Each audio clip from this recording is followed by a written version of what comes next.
Pavlov एक रूसी मनोवैज्ञानिक हैं जिन्होंने कुत्ते पर एक प्रयोग किया।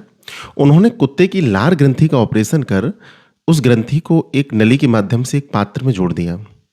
वो ये देखना चाह रहे थे कि आखिर कुत्ता लार कब स्रावित करता है।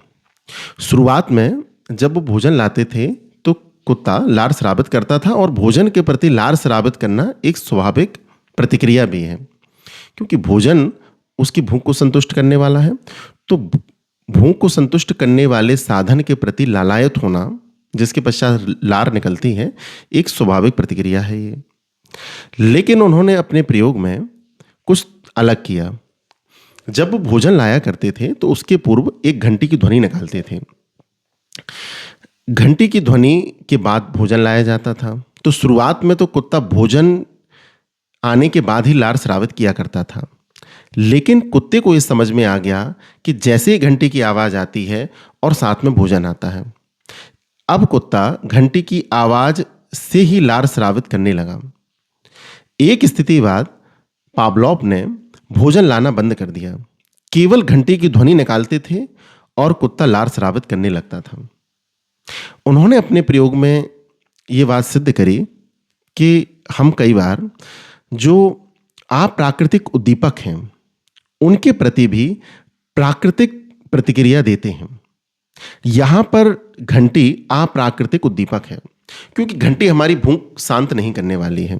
हमारी भूख भोजन से शांत होगी, तो लार भोजन के प्रति आना तो स्वाभाविक है, लेकिन घंटी के प्रति लार का आना ये अस्वाभाविक है। अगर ये निरंतर जारी रहे तो शायद कुत्ता ये बात भूल भी जाए कि भोजन के पश्चात हमारी भूख मिटती है। हो सकता है कि वो केवल घंटी की आवाज से ही संतुष्ट होने लगे। ये प्रयोग हमें ये बताता है कि क्या हमने भी अपने जीवन में बहुत सारे अप्राकृतिक उद्दीपकों के साथ कोई संबंध स्थापित कर लिया है क्या? यहां समझने वाली बात है कि घंटी कितनी बार भी बजाई जाए, कुत्ता घंटी को प्राप्त भी कर ले, तब भी उसकी भूख नहीं मिटने वाली है। क्या ऐसे ही हमारे साथ भी है?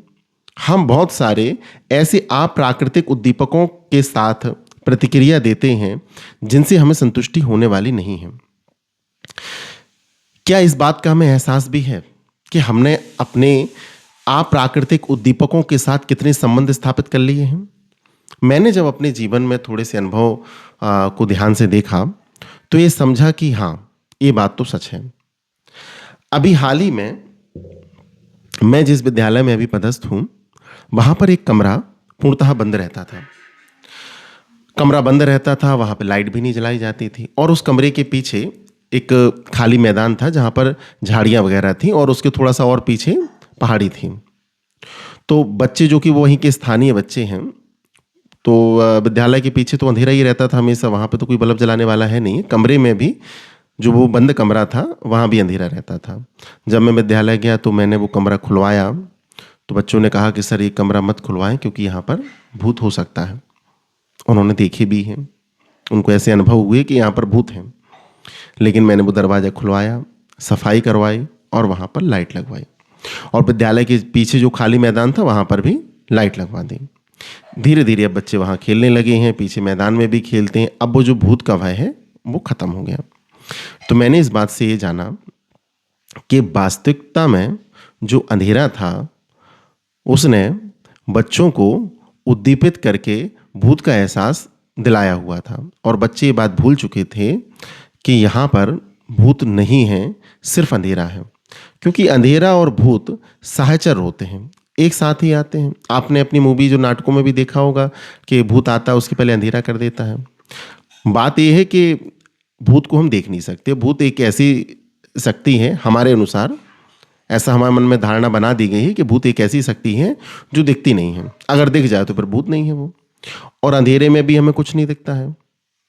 तो हमने अंधेरा और भूत का सहचर बना दिया है। यानी जब भूत आएगा तो अंधेरे में ही आएगा, उजाले में भूत नहीं आ सकता है, क्योंकि उजाले में तो दिख जाएगा। दिखेगा कब नहीं? अंधेरे में नहीं दिखेगा। तो जब भी अंधेरा होगा तो हमें लगता है कि शायद वहां आसपास भूत हो, क्योंकि वहां व्यक्ति कुछ देख नहीं पाता है और जिसको देख नहीं पाता है वो भूत है। तो वहां उजाला हो गया तो अब वहाँ पे भूत नहीं रहा। लेकिन क्या आज भी हमारे मन में ये भाव है कि जब कहीं हम अंधेरा देखते हैं, सुनसान देखते हैं, तो वहाँ पर हमें मन में एहसास आता है कि क्या यहाँ पे भूत हो सकता है? क्योंकि हमें बचपन से बताया गया है कि भूत होते हैं। अब भूत होते हैं तो कैसे होते हैं कि दिखते नहीं हैं। और कहाँ नहीं दिखता है हमें अंधेरे में नहीं दिखता है। तो क्या हमने अंधेरे के साथ इस तरीके से कंडीशनिंग अपनी करके रखी है कि हमें भूत का एहसास होने लगता है? ऐसे ही हम और भी जीवन में अगर एग्जाम्पल देखें तो हमारे परिवार में एक ऐसा स्थान है जहाँ पर सभी लोग अपने बच्चों का मुंडन कराने जाते हैं। कई पीढ़ियों पहले वहाँ पर किसी ने मन्नत मांगी थी कि अगर हमारे बच्चा हो गया तो हम जो है यहाँ पर मुंडन कराने आएंगे। उन्होंने मन्नत कई और भी जगह मांगी होंगी, लेकिन वहाँ मांगे और पूरी हो गई। तो बच्चा होना था, लेकिन उस मन्नत के बाद हुआ तो बच्चे होने की कंडीशनिंग उस मन्नत से जोड़ ली, उस स्थान से जोड़ लिया। अब वहां पे हर एक पीढ़ी जाती है, मुंडन कराती है। तो वास्तविकता में क्या उस स्थान पर मन्नत मंगाने से बच्चा हुआ, या हमने मन्नत मांगी, संयोग ऐसा हुआ कि बच्चा हो गया और हमने अपनी कंडीशनिंग उस स्थान से जोड़ ली? क्योंकि अगर ऐसा होता तो फिर तो कोई बिना औलाद के रहता ही नहीं, सभी उस जगह पे जाके मन्नत मांगते। ऐसे ही हमने अपने जीवन में क्या और भी कंडीशनिंग करके रखी है। जो सबसे बड़ी कंडीशनिंग है वो है पैसे के साथ। पैसा एक साधन है। पैसे से हम वो चीजें ले पाते हैं जो हमें सुख देती हैं। तो ध्यान रखना है कि पैसा साधन है। पैसे से हम अपनी आवश्यकताओं की पूर्ति करते हैं और आवश्यकताओं की पूर्ति से हमें सुख मिलता है, लेकिन हमने अपनी कंडीशनिंग सिर्फ पैसे के साथ कर ली है। अब हम सिर्फ पैसे कमाने में ही सुख का अनुभव करने लगे हैं, लेकिन क्या अल्टीमेटली सुख मिलेगा? जैसे कुत्ते को कितनी भी घंटी बजाई जाए, घंटी उसको मिल भी जाए, तब भी उसको भूख तो नहीं मिटने वाली उसकी। ऐसे ही क्या पैसा हमें मिल भी जाए और चाहे जितना मिल जाए, क्या अल्टीमेटली हमें सुख मिलने वाला है? नहीं, क्योंकि पैसा तो केवल एक साधन था। सुख तो साध्य से मिलने वाला था, जो हम पैसे से अपनी आवश्यकताओं की पूर्ति करते। अब हम अपनी केवल आवश्यकताओं की पूर्ति हेतु धन नहीं इकट्ठा करते हैं, हम धन इकट्ठा करना ही अपन की आवश्यकता समझ बैठे हैं। तो क्या इस तरीके से हमने भी अपने जीवन में अनेक जगह पर कंडीशनिंग करके रखी है? ऐसे बहुत सारे और भी उदाहरण हैं जिनकी अपन आगे चर्चा करेंगे।